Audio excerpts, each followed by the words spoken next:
MQM,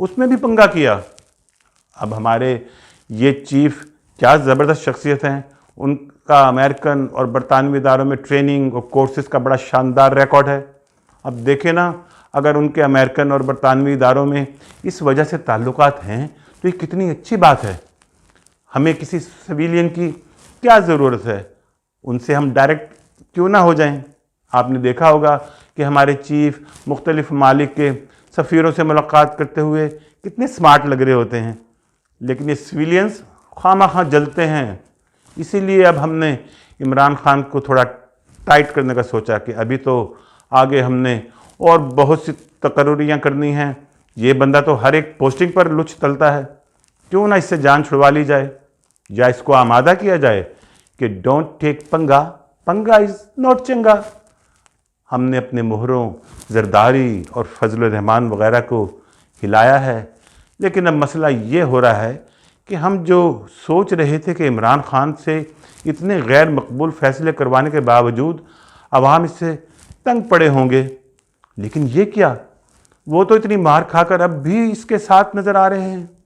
یہاں پر اب ہمیں بڑی سوچ سمجھ کر کوئی قدم اٹھانا پڑے گا۔ ایک تو ہم یہ کر سکتے ہیں کہ عمران خان کو اس بات پر راضی کریں کہ آپ ہماری ڈومین میں ٹانگ مت اڑائیں، اس کے ساتھ ساتھ کشمیر، امور خارجہ، انفارمیشن اور معیشت پر بھی آپ کنٹرول حاصل کرنے کی کوشش نہ کریں۔ ان محکموں کو ہم اپنے پاس رکھیں گے۔ اگر آپ تیار ہیں تو تحریک عدم اعتماد خلا میں بھیج دی جائے گی۔ آپ کے تمام منحرف ارکان میڈیا کے سامنے آ کر آپ کی وفاداری کا حلف اٹھائیں گے، اور اگر آپ نہیں مانتے تو ہمارے پاس دیگر آپشنز بھی ہیں۔ ملک میں زیادہ افراتفری نہ ہو تو اس کے لیے آپ ہی کی جماعت میں کافی امیدوار موجود ہیں۔ آپ کی ریپلیسمنٹ کے طور پر تو آپ کو مائنس کر کے ان کو بھی آگے لایا جا سکتا ہے۔ اور دوسرے، اب وہ ہمارا منا شہباز شریف، اس کو بھی کہا ہے کہ بڑے بھائی کو اپنے لیے منا لو، 5 سال کے لیے ایک نیشنل گورنمنٹ بنا لو، کچھ ہمارے کام کر دو اور تمہاری پچھلی چوریاں معاف، اور آگے بھی جتنی درخت لگانی ہے لگا لو۔ لیکن یہ سب بھی بانمتی کا کنبہ ہیں۔ ایک بات یہ بھی ذہن میں ہے کہ کیوں نہ خود ہی آ جایا جائے، لیکن اب کیا کریں، حالات ذرا مختلف بھی ہیں۔ یہ جو ہمارے نچلے رینک ہوتے ہیں نا، جب ہم حکومت میں آتے ہیں تو ان میں بڑی بے چینی پیدا ہونے لگتی ہے، کیونکہ ہماری تو آپ کو پتہ ہے 5 انگلیاں گھی میں اور سر کڑھائی میں، لیکن نیچے والے اسی طرح سخت زندگی گزارتے ہیں، اور وہاں پر پھر بغاوت کا خطرہ ہوتا ہے۔ لہٰذا بہتر یہی ہے کہ ان بلڈی سویلینز کو ہی سامنے رکھ کر اپنا کام چلایا جائے۔ پکچر ابھی باقی ہے۔ آپ کا بہت شکریہ۔